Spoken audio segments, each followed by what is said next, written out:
আমরা দুই husband wife দুইজনে বিডিসি থেকে 2টা প্লট নিছি কেরানীগঞ্জে।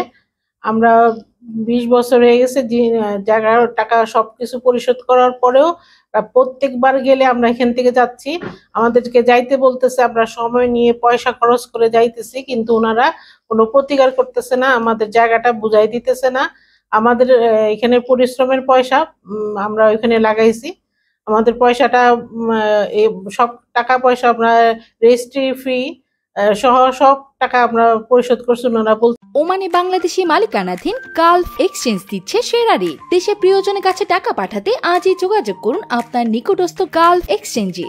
গালফ এক্সচেঞ্জ, বাংলাদেশিদের প্রিয় এক্সচেঞ্জ। আমরা জায়গাটা কিনছি আমাদের শেষ বয়সে, আমরা ওখানে গিয়ে থাকবো। তো আমাদের এখানে এখন চাকরি শেষ হয়ে যাবে, আমরা চলে যাব, কিন্তু আমাদের জায়গাটা আমরা বুঝে পাচ্ছি না আমরা গিয়ে কোথায় থাকবো। আমাদের এই আমরা গিয়ে শেষ বয়সে থাকার জন্য আমরা এই জায়গাটা কিনছি। আমাদের সরকারের কাছে আকুল আবেদন যেন আমাদের জায়গাটা বুঝাই দেওয়া হোক, আমরা সমস্যাটার সমাধান করে দেওয়া হোক। আমি মোহাম্মদ শহীদ হোসেন, আমি 44 বছর যাবত ওমানে আছি। আমি কিছু পত্রিকায় অ্যাডভার্টাইজমেন্ট দেখেছি যে ওরা জমি বিক্রি করতেছে কেরানীগঞ্জে, বাংলাদেশ ডেভেলপমেন্ট কোম্পানি, বিডিসি সংক্ষেপে বলা হয়। তখন ওনাদের অফিসে যাই আমি আর আমার ছেলে।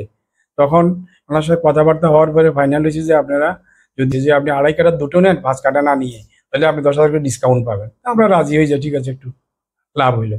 এই করে আমার 46 কিস্তি ছিল, তার থেকে 35 কিস্তি দেওয়ার পরে 2010-এ ওনারা আমাকে ফোন করে যে আপনি এককালীন যদি পয়সাগুলো পরিশোধ করেন, প্লাস যদি development charge and registration fees দিয়ে দেন, তাহলে আমরা ইমিডিয়েটলি আপনাকে জমিটা রেজিস্ট্রি করে দিব।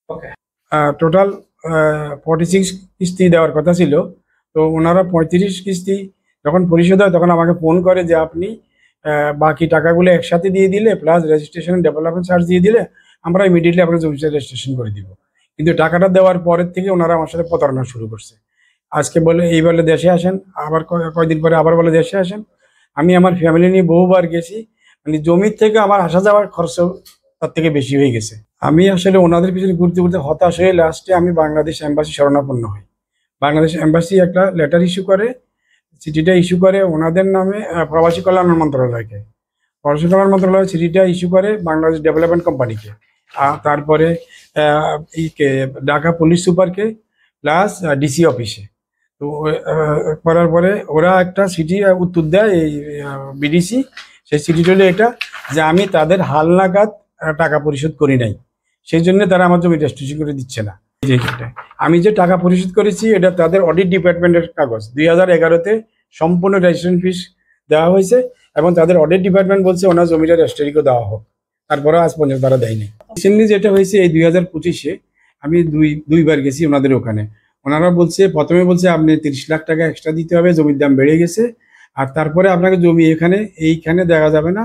আমি বললাম সেক্টর ত্রুটি দিবেন বলছেন, সেখানে দেওয়া যাবে না, 8 নম্বর সেক্টরে দিব, সেখানে এখানে বরট হয় নাই, তো কবে দিবে সেটাও জানে না, কিন্তু আপনাকে টাকা দেন। তাহলে আমি টাকা দিলে আপনি রেজিস্ট্রি করে দিবেন, এত বছর দেন। বলে না, আপনি টাকা জমা দিবেন, তখন আমরা সাথে ব্যাংকে থাকবো, তারপরে গিয়ে আমরা রেজিস্ট্রি করে দিব। আমি বলছি এটা তো আপনারা তো প্রতারণা করছেন আমার সাথে, এই বারবার মিথ্যা কথা বলছেন। মিস্টার আনোয়ারকে বললাম এটা আর কি। এখন অনুরোধ হলো বাংলাদেশ গভর্নমেন্টের কাছে ডক্টর ইউনূস স্যার এবং আইন উপদেষ্টা ডক্টর আসিফ নজরুল, প্রবাসী কল্যাণ মন্ত্রণালয়ের মন্ত্রীর কাছে আমার অনুরোধ যেন আমাদের জমিটা আমাদেরকে বুঝিয়ে দেন। আমি এখন রিটায়ারমেন্টে যাব, আমি দীর্ঘ 44 বছর ওমানে। সো আমার একটা জায়গা থাকার জন্য আমার অনেক কষ্টের টাকা, হালাল কামাইয়ের টাকা, আমি চাই যেন আমার জমিটা ফেরত পাই। এখন আপনারা এটার একটা ব্যবস্থা নেবেন। বাংলাদেশ সরকারের কাছে আমার আকুল আবেদন, আমি প্রবাসী হিসাবে আপনাদের কাছে প্রতিজ্ঞা আছে, আমি একজন লিমিটেড যোদ্ধা। আমার নাম হলো শাহের হোসেন শামস, আমি ছেলে, ঠিক আছে। তো লাস্ট ইয়ার আমি গেছিলাম আমার কাজের সাথে, আমি ওখানে গেছিলাম ওদের অফিসে, ওদের সাথে কথা বলতে। প্রথম কথা, ওদের অফিসিয়ালি কারোর কাছে আপনি দেখা করতে পারবেন না, ঠিক করে কেউ থাকে না অফিসে, খালি করে থাকে, ও একটা কোনা রুমে লুকায় থাকে। আর যেদিন আমি গেছি আরো 2 জন ছিল, সেম অবস্থায় ছিল, যাদের জমিন পাই নাই। তো বলছে না না, আমরা হয়তো অন্য একটা, আমরা তো আমরা ফর এক্সাম্পল আমরা শুরুতে যা বুকিং করছিলাম যখন একদম নতুন ছিল প্রজেক্টটা, তখন একটা ল্যান্ড ভ্যালু থাকে যে আমরা ইনভেস্ট করি, ঠিক আছে না? তো আমরা ও ভ্যালুর জন্য ইনভেস্ট করছি পয়সা। তো আমি বলছি না, আমরা অন্য কোথাও জায়গায় দিব, আপনারা কিন্তু ডিফারেন্সটা পে করতে হবে। আমি বলছি না, আমরা এটা রাজি না।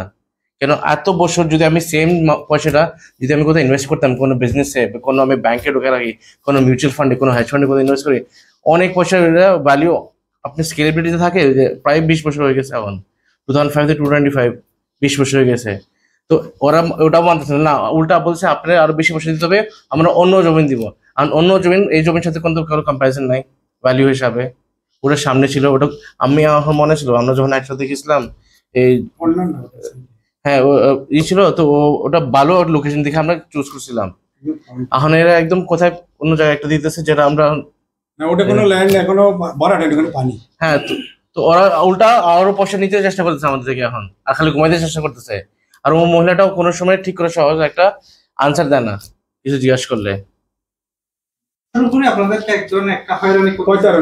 অনেক অনেক অনেক যতবার আমরা যাই, যে যাই আমাদের ফ্যামিলি থেকে ওর সাথে কথা বলতে, উল্টা খালি ঘোরা পথে না ও অফিসে কথা বলতে হবে, ওখানে যেতে হবে, আমরা কি করতে পারবো মানে